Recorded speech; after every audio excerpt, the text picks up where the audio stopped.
Bonjour à tous, bienvenue sur les podcasts de la Chambre L. Podcast numéro 11, sortir de la vanille et faire le premier pas vers le kinky. Alors avant de commencer, il faut vraiment être conscient que ce qui va suivre est une étape, une charnière dans la vie d'un couple. Donc si la toute première étape est d'être bien avec soi pour pouvoir trouver quelqu'un. La seconde est de trouver quelqu'un et de démontrer qu'on est une personne valable, qu'on a envie de former un couple, ce qui mène à un couple où une certaine vanille va s'installer.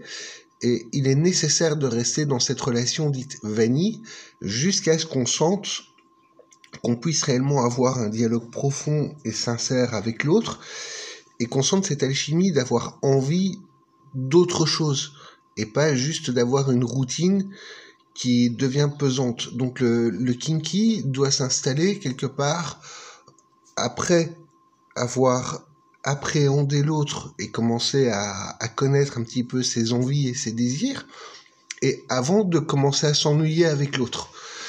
Idéalement parlant, il faut être à deux pour rentrer dans le kinky, ce qui sous-entend que soit il y en a un des deux qui a osé poser des questions et suggérer des choses, et l'autre qui a répondu. Voilà, vous ne pouvez pas... vous ne pouvez pas, si, vous pouvez toujours tout ce que vous voulez, il y aura juste des conséquences. Ce que je veux dire, c'est que si vous forcez l'autre sur un terrain sur lequel il n'est pas encore à son aise avec vous, donc sur le terrain de l'intimité, ça pourrait mal se passer. D'où à partir d'ici, on commence vraiment une grosse charnière, qui est très agréable, je vous l'assure. Donc, vous avez trouvé un moyen de communiquer intimement, donc d'arrêter de parler de la pluie, du beau temps, de ce qu'on va faire demain et de comment les voisins sont chiants ou pas, et vous commencez à parler de ce que vous aimez faire à deux, de ce qui vous amène du plaisir dans le couple que vous avez formé. Sur le plan du couple vanille, on évite de parler de ce genre de choses pour éviter l'embarras. Et donc on ne parle pas de ses envies et de ses désirs parce que on a peur d'effrayer l'autre en lui faisant des demandes auxquelles il ne pourrait pas répondre. Le raisonnement du couple vanille étant que puisque le couple s'est créé et fonctionne, on ne va rien y changer. Et surtout, si je dévoile mes envies, mon partenaire pourrait ne pas les comprendre, les apprécier, ou encore vouloir les essayer. Et donc, c'est pour éviter ce moment de gêne qu'un couple vanille veille à rester dans cette zone de confort. Comme je le disais, une relation vanille peut être très bénéfique, jusqu'à ce que le sentiment de « je voudrais quelque chose de plus » ou de différent commence à s'installer. Donc, c'est-à-dire l'ennui potentiel qui commence à pointer le bout de son nez. Cependant, lorsque vous sentez cette aise arriver avec l'autre et que vous êtes vraiment prompt à avoir des dialogues sincères, il faut en parler, mais une fois qu'on en a parlé, il faut les assumer. Mais chaque chose en son temps, on va déjà essayer de dégrossir ce qu'est être kinky et comment on peut le vivre au quotidien avant de commencer à parler d'assumer ses désirs et d'y aller joyeusement. Alors, première grande question, c'est quoi être kinky ? Si on traduit le terme par son équivalent en français, kinky signifie vice ou vicieux, dans une connotation érotico-sexuelle. Et c'est exactement cela.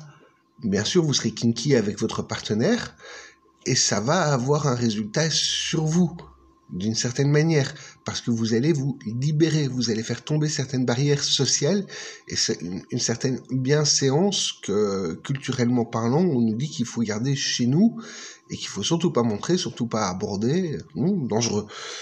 Mais reprenons. Si un couple vanille ne cherche pas à sortir de sa zone de confort, et que vous en êtes à vouloir quelque chose de plus, c'est que vous avez dépassé ce stade. Si vous n'en êtes pas encore à avoir des dialogues sincères avec votre partenaire, oui, vous pouvez consulter ce podcast, mais c'est juste pour savoir ce qui suit. parce que l'étape du dialogue ne peut pas être sautée. Si vous ne savez pas ce qui plaît à votre partenaire, vous aurez du mal à être le vicieux qu'il attend de vous, et de même, si vous ne lui dites pas ce que vous attendez de lui, il pourra pas être votre équivalent. Donc voilà. Après, la curiosité est très bien, hein. Ça permet de préparer ce qui va suivre et de l'appréhender pour éviter de tomber sur un mur ou de commencer à paniquer. Donc voilà. Mais je vous en prie, attendez bien d'avoir créé cette intimité avant de passer à l'étape suivante. Grosso merdo, si vous appliquez ce que je vais vous expliquer ici, vous aurez fait un pas sur le chemin du kinky. Mais il y en a encore beaucoup d'autres, hein. Ne vous inquiétez pas, hein, on en a pour un moment à faire des podcasts. Donc, qu'est-ce qui différencie une personne kinky d'une personne vanille ? Une personne vanille, elle pense à son couple, qu'elle est bien avec son partenaire, et elle envisage tout ce qu'elle va pouvoir faire de sa vie à un moment ou à un autre, sans grande distinction si c'est par rapport au couple, par rapport à elle, à sa vie professionnelle. Voilà, on envisage un peu tout et n'importe quoi, on se laisse vivre. De toute façon, on sait que l'autre est là, donc voilà, il n'y a pas de problème. Une personne kinky pense à la sexualité. Alors, c'est pas comme une personne dérangée mentalement, un obsédé ou quelque chose dans ce goût-là. Non, elle pense à tout ce qu'elle pourra faire avec son partenaire, comment est-ce qu'elle pourra mettre ces choses-là en place, à comment elle va les appliquer et comment est-ce qu'elle va faire anticiper à son partenaire le désir qu'elle a eu à ce moment-là pour pouvoir le mettre en place pour que son partenaire vienne y prendre du plaisir. La personne kinky se projette constamment dans son couple, dans l'érotisme qui va avec et dans la sexualité qui y est liée. Et grosso merdo, ce qui différencie une personne kinky de n'importe qui d'autre, c'est que la personne kinky préfère de très loin penser à son couple plutôt que de ruminer ce qu'elle a déjà pensé 4, 5, 10, 20, 30 fois sur sa journée. Alors, avant tout, une personne kinky se met en valeur. En effet, quand on retrouve son partenaire, on fait tout pour se mettre en valeur par une tenue, c'est-à-dire une tenue physique et une tenue morale, parce que la suggestion de l'idée est son maître mot. La tenue est un appât qui va pouvoir attirer l'attention du partenaire, une espèce d'accessoire qui va permettre de provoquer le désir. En public, une personne kinky est sobre, mais sait suggérer ce qui lui passe par la tête. S'il s'agit d'une femme, quels sont ses dessous et comment elle se sentirait mieux en les montrant ou en les retirant. En privé, la personne kinky porte ce qui la met en valeur et surtout ce qui va émoustiller l'autre. Ce que je veux vous dire ici, c'est que en public, un couple kinky ne va pas hésiter à se murmurer des mots doux, à se faire des illusions et à être, entre guillemets, pressé de rentrer, tout en prenant le temps de ne pas rentrer pour continuer à attiser ce désir de rentrer chez soi pour passer à autre chose. Et en privé, la personne kinky, elle fait tout pour exciter l'autre. Parce que quand on est en couple, c'est pas pour s'asseoir dans le divan et regarder la télé. Oui, c'est une des parties du jeu. Mais c'est ce qu'on fait dans le divan qui est beaucoup plus intéressant que regarder la télé. Regarder la télé, n'importe qui peut le faire tout seul. Donc, c'est ce que je disais, une personne kinky n'hésite pas à faire des allusions et des sous-entendus à son partenaire, qu'ils soient, à partir du moment où ils seront tous les deux, en public ou en privé, ça ne change rien. En privé, la personne kinky estime que c'est toujours le bon moment pour parler de ses fantasmes, de ses idées, de ses envies, mais également pour faire des câlins, pour avoir de la tendresse, pour s'embrasser langoureusement, et pour appliquer tout ce qu'on appelle les préliminaires. Une personne kinky se laisse aller à ses idées et ses fantasmes, parce qu'ils sont tous valables à ses yeux, pourvu qu'ils soient sans danger, on est bien d'accord. Si c'est imaginé, pourquoi ne pas le réaliser ? Le quand se présentera forcément à un moment ou à un autre. La personne kinky dispose donc de plusieurs scénarios, des idées, des fantasmes, des choses qu'elle a envie de faire avec son partenaire, qui sont prêts à être utilisés selon son humeur et celle de son partenaire. Qu'est-ce que ça veut dire ? C'est que si vous vous êtes dit, tiens, j'attendais bien mon mec en étant en petite culotte à côté de la porte d'entrée, comme ça quand il rentre, je lui saute dessus, voilà un scénario. Vous l'avez imaginé, il ne vous reste qu'à le réaliser. Le quand, c'est à la seconde où votre partenaire part, vous savez vers quelle heure il revient, vous savez à quelle heure vous serez prête. Voilà, c'est pas plus compliqué que ça. Une personne kinky a envie de découvrir. À défaut d'avoir des idées, le kinky est curieux des idées de l'autre. Donc si le partenaire a une idée, l'autre personne est en général partante pour en parler, les découvrir et les essayer. Un couple kinky est dès lors composé de 2 personnes qui reconnaissent avoir des envies, des idées, et on en revient au dialogue franc et sincère qui est nécessaire pour pouvoir parler ouvertement de ces sujets. Tous les deux ont cette assurance que l'autre ne jugera pas et ne critiquera pas les idées qui sont proposées. Et donc à partir de là, on commence à avoir des discussions qui ne sont plus qu'est-ce qu'on va faire demain, où est-ce qu'on va aller, qu'est-ce que je fais à souper, mais plutôt qu'est-ce qui t'exciterait, qu'est-ce que tu voudrais que je fasse, comment est-ce que tu voudrais que je sois, est-ce que tu as des idées, des choses que tu voudrais que j'applique, ou parler des siennes directement. Si on devait résumer ce qu'est être kinky, ça tiendrait en ces mots: provoquer l'autre à la sexualité ou le pousser à passer à l'acte. Parce que soit vous attirez l'autre dans vos bras et vous faites tout pour qu'il vous prenne dans les siens, soit c'est vous qui faites tout pour rester dans les bras de votre partenaire s'il vous attrape. Et s'il vous a pas attrapé, le but du jeu, c'est de lui donner envie de le faire. L'objectif étant la sexualité et la prise de plaisir. Alors, on reviendra un peu plus loin sur ce qu'on entend par la sexualité kinky, parce que ça vaut son petit chapitre aussi. En gros, vous l'aurez compris, à ce stade, il y a 2 types de personnes kinky. Il y a soit celui qui agit, qui a des idées et qui fait, soit celui qui va attendre que l'autre ait des idées pour plonger à pieds joints dedans, les vivre et donc y participer. À vous de voir avec laquelle des 2 facettes vous êtes le plus à l'aise, mais généralement c'est celui qui provoque la discussion qui est plus prompt à être celui qui va agir, et celui qui répond aux questions qui sera plus prompt à suivre les idées qui ont été émises. Alors, allons un peu plus loin. Si un couple qui vit sa vie sans exprimer ses envies est un couple vanille, un couple kinky est un couple où les 2 partenaires s'octroient le droit de s'exprimer, sans se juger, on l'a déjà dit, avec comme but de traiter de leurs envies et d'essayer les idées mises pour pouvoir se faire un avis dessus. On peut dès lors dire qu'être kinky tient à jouer autour de la sexualité en la pimentant au gré des désirs respectifs dans le consentement mutuel. Être kinky permet donc de se découvrir, de s'explorer, d'explorer ses fantasmes et ses envies, et donc la sexualité, tout en laissant toutes ces facettes s'exprimer à la fois. Ce qui signifie accepter de parler de soi et ne pas avoir honte de ses propres envies et désirs. Ce qui revient à dire s'accepter pleinement et sans réserve. C'est pour ça que je vous disais en introduction, ne passez pas le cap du kinky tant que vous n'êtes pas bien avec votre partenaire et que vous n'en êtes pas à un stade de discussion intime, comme expliqué dans le podcast numéro 10. Donc le partenaire, quant à lui, ne peut se permettre de juger ou critiquer ou rabaisser les idées qui sont proposées, parce qu'on a passé ce cap. Si on émet des idées, c'est qu'on a des envies, des besoins à combler, donc on ne se moque pas. Au contraire, il va s'octroyer le droit de pousser le questionnement émis par l'autre, l'approfondir et s'impliquer dans la réalisation de ses idées.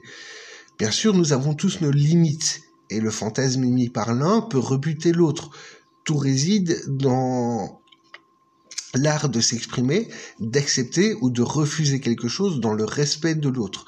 Ce qui signifie parfois de devoir repousser un tout petit peu ses propres limites.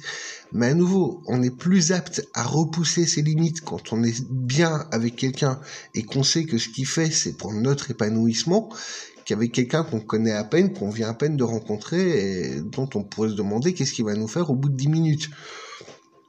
Au minimum, une personne qui se prétend kinky va accepter d'écouter, de réfléchir et d'envisager, voire d'essayer avant de dire oui, j'aime bien ou non, ça je ne veux pas.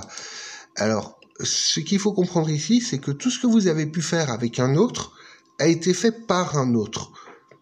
La personne avec qui vous allez passer le cap d'être kinky peut avoir des idées qui sont mal passées avec d'autres, que vous auriez pu faire, mais lui n'est pas l'autre. Donc si vous lui donnez vos limites et vous lui dites, voilà, moi je suis d'accord jusqu'à un certain point, partez du principe qu'il va le respecter. Et donc à partir de là, ce qui a été une mauvaise expérience avec un autre peut très bien devenir une très bonne expérience avec votre partenaire avec qui vous êtes kinky. Et donc avant de dire d'emblée non, ça je veux pas, prenez peut-être le temps de voir comment votre partenaire va appliquer ce que vous n'aviez pas aimé à l'époque. Avec un autre surtout. Donc, être kinky, c'est accompagner l'autre dans la découverte de ce qui se passe dans le couple. Le kinky n'est pas faire pour faire, mais faire pour prendre du plaisir. Souvenez-vous quand vous étiez enfant et que vous jouiez, à créer votre propre univers avec ses règles, ses lois, ses actions et ses interactions. Mais le kinky en est très proche en fait, parce que vous allez jouer à la sexualité, l'habiller et l'agrémenter avec vos propres envies.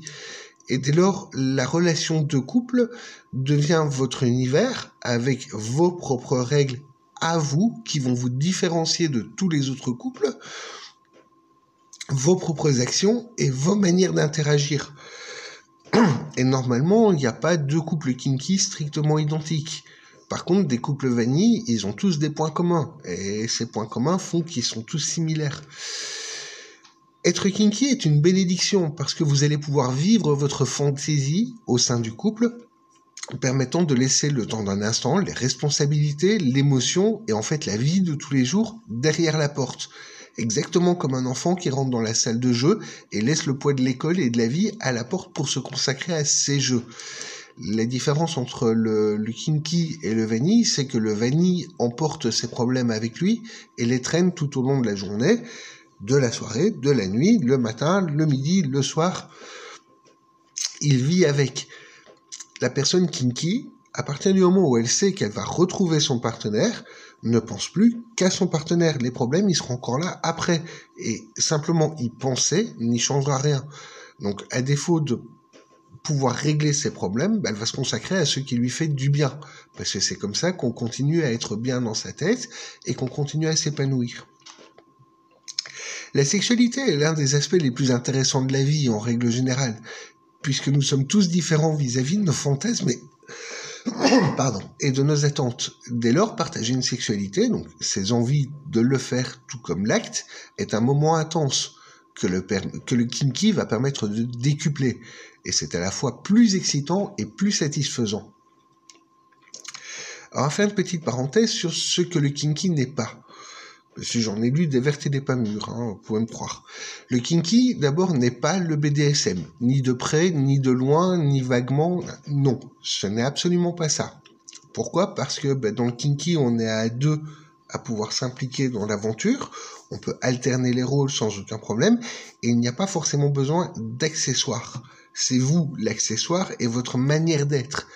Tandis que dans le BDSM, ce sont des rôles qui sont très stricts, qui sont très codifiés, et une fois qu'ils sont établis, il n'est plus question d'en changer. Ou en tout cas, c'est plus compliqué de modifier le rapport de force qui est établi entre les deux partenaires. Donc non, le kinky n'est pas du BDSM ni de près ni de loin. Le kinky, c'est faire découvrir de nouvelles sensations à l'autre, de nouveaux horizons, mais que vous allez découvrir à deux, pas un qui les impose à l'autre. Mais on y reviendra sur le BDSM, promis, c'est dans la liste des podcasts, mais plus loin. Les deux partenaires ont également le droit d'être celui qui fait, qui prend les initiatives, que celui qui reçoit ou qui va découvrir les idées mises en place par l'autre. Encore une grosse différence avec le BDSM. Le BDSM implique des rôles que chaque participant va tenir et approfondir, ainsi qu'un échange de pouvoir, qui peut être de sexualité ou de tout autre type. Mais ce pouvoir est clairement établi. Les partenaires d'une relation kinky n'ont pas donné de pouvoir à l'autre et ne sont pas tenus de le faire, chacun pouvant refuser de participer ou décider de créer quelque chose. En BDSM, c'est moins évident. Le kinky n'est pas de l'abus ou de la violence, parce que le kinky serait plutôt la découverte consensuelle de nouvelles sensations. Vous expérimentez sur vous-même avant de le faire découvrir à l'autre, le cas échéant. L'abus étant basé sur la peur, le kinky étant basé sur le jeu et la découverte. La violence est à propos de nuire à l'autre, le kinky est à propos de prendre encore plus de plaisir. Donc, quand on est kinky, on peut se permettre de jouer au non-consentement, de faire de la simulation, du jeu de rôle. Tandis que dans le BDSM, c'est un peu plus compliqué parce que le jeu de rôle est très établi et ce n'est plus vraiment un jeu. Et puis, si on parle d'abus et de violence, la violence, c'est frapper pour faire mal. Dans le kinky, si vous mettez une claque sur les fesses de votre partenaire, c'est plus pour l'émoustiller que pour lui faire mal. La sexualité kinky, on en a déjà vaguement parlé, mais pour un couple kinky, il s'agit d'une vérité encore plus puissante. En effet, pour le kinky, tout est sexualité. Le câlin, les baisers, la parole, le texto, être à côté de son partenaire, le regarder langoureusement, c'est tout ça, la sexualité. C'est-à-dire que, comme la personne kinky se projette dans la sexualité, tout ce qui va mener à cette sexualité fait partie de son scénario qu'elle a imaginé pour y arriver. Et donc, tout devient une source de plaisir encore plus grande. De même, une personne kinky dispose de tout petits scénarios, parfois aussi simples que de passer derrière son partenaire, le retourner, le plaquer contre un mur pour l'embrasser fortement, avant d'aller reprendre ses activités. Et déjà rien que ça, c'est être kinky, parce qu'un couple vanille ne le ferait pas. Mais je vais même aller plus loin, ce petit scénario tout bête peut être la source d'un autre, selon comment votre partenaire aura réagi. Et le petit scénario suivant sera ceci, cela, qui va mener à terme à l'acte sexuel. Donc, je vais l'illustrer, histoire que ce soit bien clair. Admettons, vous passez derrière votre partenaire qui est en train de cuisiner, vous le retournez, vous le plaquez contre le mur, vous l'embrassez langoureusement, et vous le laissez retourner à sa cuisine. Il va vous demander d'où ça vient, alors vous remettez ça. Et puis, comme ça va vraiment lui plaire, vous allez rester derrière. Quand vous allez le laisser recuisiner, vous allez rester derrière lui, et vous allez placer une main entre ses jambes pour commencer à le caresser. Pourquoi est-ce que c'est très drôle ? Parce que vous amenez de l'érotisme dans la cuisine. Et puis le scénario suivant, ça va être, une fois que les plats seront servis, de lui demander comment il a trouvé le fait de cuisiner cette fois-ci par rapport aux autres. Et puis, tant qu'à manger, après il y a le dessert qui a dit qu'il fallait le prendre à table. Et ainsi, on peut enchaîner toute une série de petits scénarios qui vont dépendre de comment l'un et l'autre interagissent. La grande question est pourquoi avoir une sexualité régulière ? La sexualité occupe une place importante dans la vie d'un couple et des deux partenaires. En effet, le manque de sexualité amène des effets néfastes, tandis qu'une sexualité régulière apporte des bienfaits qui sont non négligeables. Avoir une sexualité, surtout régulière, consentante, permet d'installer la confiance et l'épanouissement du couple, l'intimité devenant quelque chose de naturel et de beaucoup plus assumé. Or, l'absence de sexualité laisse s'installer des questions sur la raison d'être de la relation et la motivation de l'autre à rester près de nous et éventuellement sur sa fidélité. Alors, je vous propose de décortiquer ce qui se passe quand il n'y a pas de sexualité dans un couple. Tout d'abord, pour les hommes, le fait de ne plus avoir de rapport sexuel mène à une dysfonction érectile. Le sexe masculin a besoin d'entraînement pour conserver son tonus. De même, le manque d'éjaculation augmente les chances d'avoir un cancer de la prostate. Ceci dit, que vous soyez un homme ou une femme, faire l'amour trop peu souvent mène également à un manque d'endurance. Ça, c'est la grosse généralité. Mais dès qu'on retire la sexualité du couple et qu'elle commence à devenir plus espacée, c'est la mélancolie qui commence à s'installer. C'est-à-dire qu'elle joue sur l'humeur. On se sent moins bien dans sa peau, tout comme on ne se sent plus séduisant et on commence à perdre l'estime de soi. Alors, je vais en profiter, le sperme de l'homme contient 3 antidépresseurs, la mélatonine, la sérotonine et la thyrotropine. Les couples ayant des rapports non protégés se prémunissent ainsi naturellement contre la dépression, parce qu'avoir une sexualité procure les mêmes antidépresseurs. Voilà que ce qu'on nous proscrit en pharmacie. Évidemment, dès qu'on retire la sexualité, on commence à tomber plus vite malade, parce que le taux d'immunoglobine A, qui est la première ligne de défense du corps humain, contre les infections virales est boosté par la sexualité. Donc l'absence ou le manque de relations régulières fait baisser tangiblement son taux de base, jusqu'à 30% d'après une étude américaine. Donc voilà, vous arrêtez la sexualité, vous tombez malade. Puis c'est la frustration qui va s'installer, parce que dès que le manque de sexe commence à se faire ressentir, au-delà du besoin physique, il y a celui d'être en contact avec quelqu'un, de ne plus faire qu'un et de partager un moment d'intimité. Et c'est uniquement la sexualité qui permet de lever cette frustration. Et cet état se propage à l'humeur générale de la personne et à tout ce qu'il va faire et tout ce qu'il va essayer de faire. Si on continue à priver l'autre de sexualité, c'est l'agressivité qui va très vite faire son apparition. Et c'est effectivement le manque de sexe qui en est à la base. De la même manière que le sommeil ou que la faim rendent impatient et désagréable, le manque de sexe ajoute l'agressivité, verbale ou physique. Et donc votre couple va en faire les frais, parce que la sexualité est le résultat de la complicité et du désir mutuel. Si vous retirez la sexualité, c'est la complicité, la joie et la confiance qui étaient installées entre vous qui va disparaître. Tout cela mène à un sentiment de culpabilité et à de la jalousie paranoïaque. Donc voilà. Enfin, le jour où vous allez reprendre une sexualité, même occasionnelle, ce sera avec le doute d'arriver à un résultat et un stress énorme sur les épaules. Il n'y a rien de réjouissant, ce sera la pire existence qui pourrait vraiment être désastreuse. Maintenant qu'on a parlé du côté néfaste de la chose, on va voir comment est-ce que la sexualité fait du bien à l'un comme à l'autre et au couple. Ainsi, si vous arrivez à faire l'amour une fois par semaine, vous commencerez par dormir sereinement, parce que l'amour stimule la production d'oxytocine. Si on ajoute la dépense calorique à l'acte et aux bonnes nuits de sommeil, vous allez également réguler votre poids. Notez qu'un bon sommeil régule l'appétit, toujours grâce aux hormones. En ayant une sexualité à raison de 2 rapports par semaine, vous tombez moins souvent malade. Des 3 rapports par semaine, la sexualité est bénéfique pour le cœur, parce que faire l'amour fait s'élever le rythme cardiaque et stimule la circulation sanguine. Vous diminuez ainsi par 2 les risques de décéder d'un arrêt cardiaque impromptu. À 4 rapports par semaine, vous aurez la peau rayonnante, parce que la sexualité, très régulière, impose une hygiène de vie, mais également les hormones qui sont liées donc à la sexualité vont agir.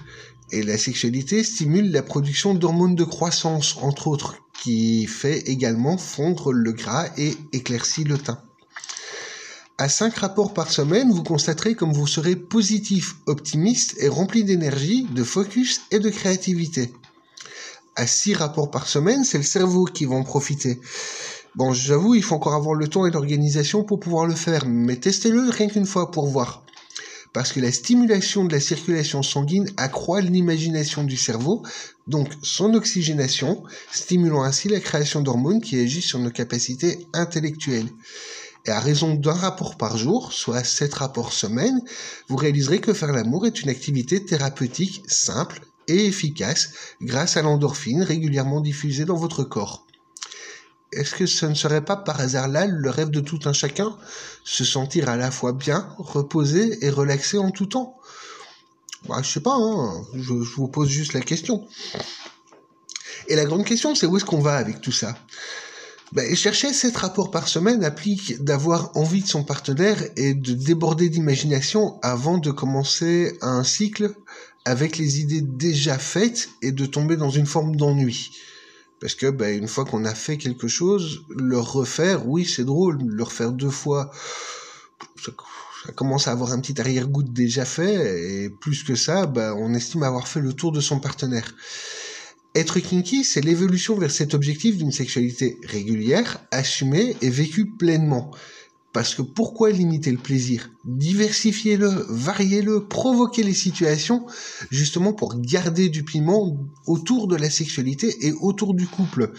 Et donc éviter de tomber dans cette forme d'ennui et de n'avoir que quelques pratiques érotico-sexuelles que vous allez répéter constamment en boucle et à un moment tuer l'envie de les faire parce que vous les connaissez déjà par cœur.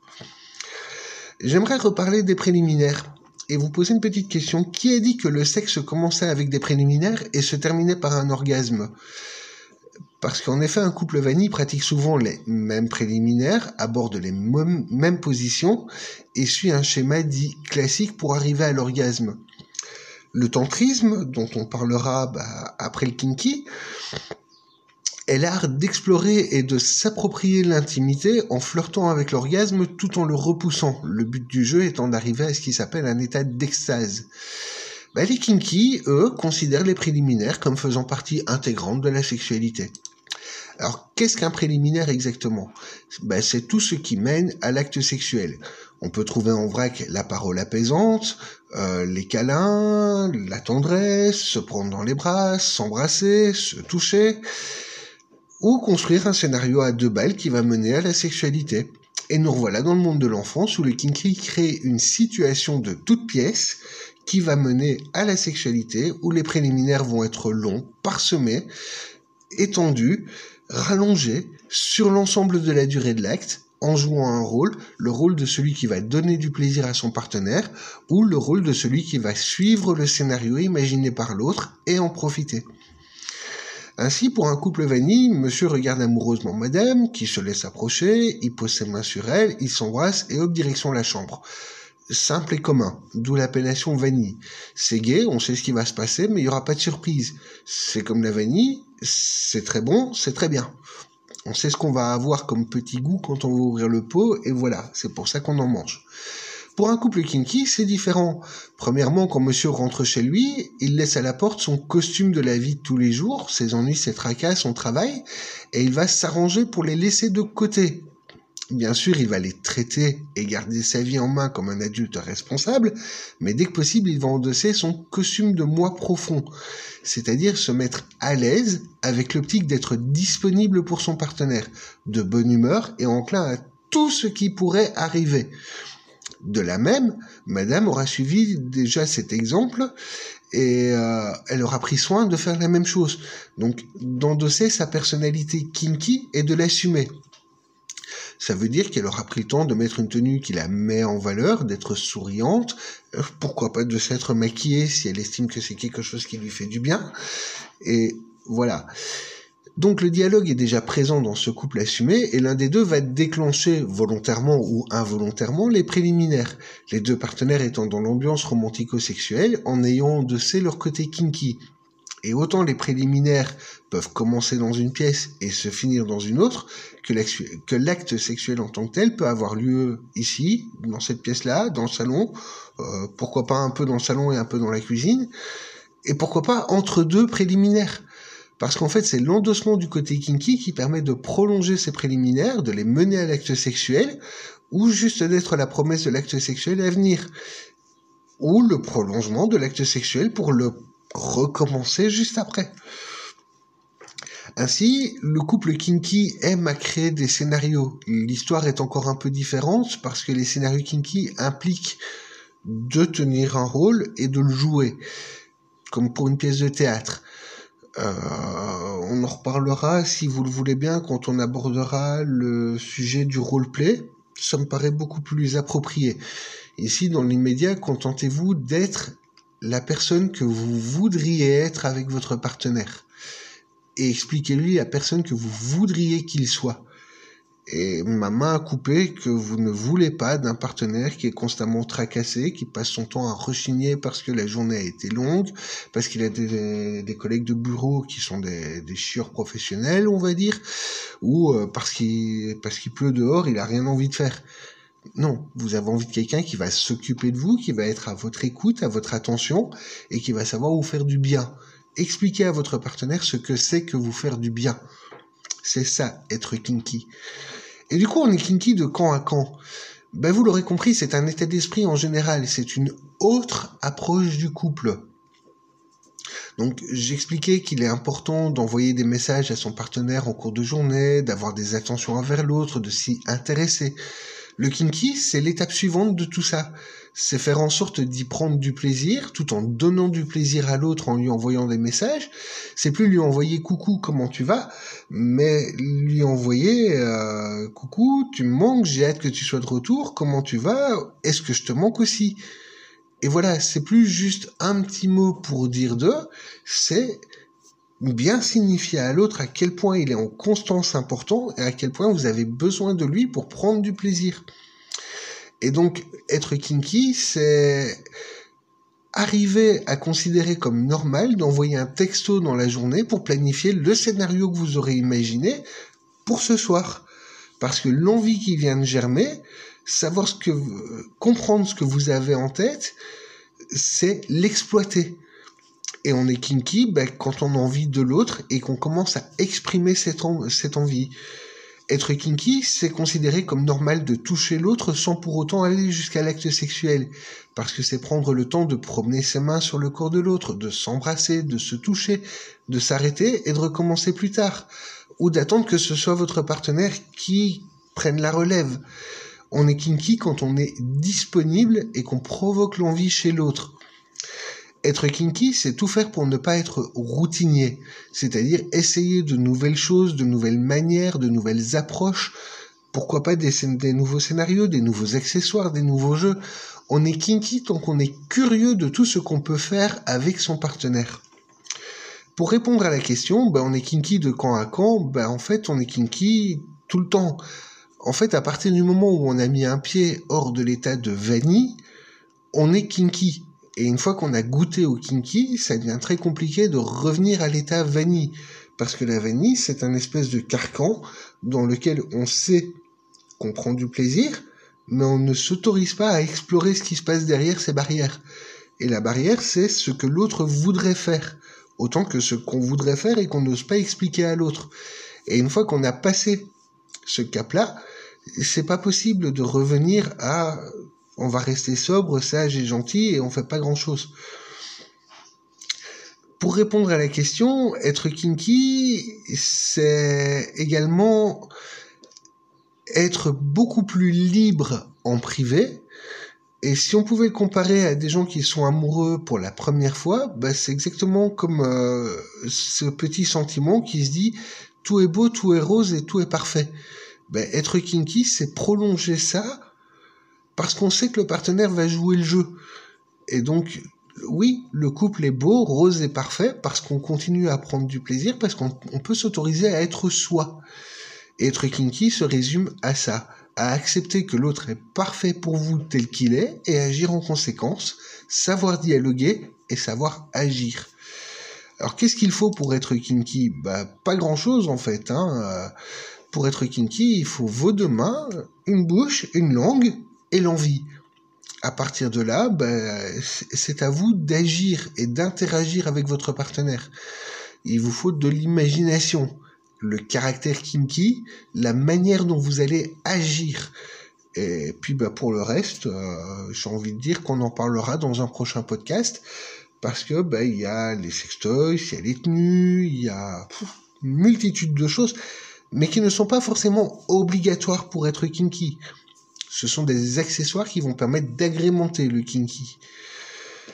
Et donc, pour terminer ce podcast, j'aimerais parler de vous en particulier. D'une manière générale, on distingue donc 3 types de personnes. Ceux qui font, ceux qui suivent et ceux qui aiment passer de l'un à l'autre.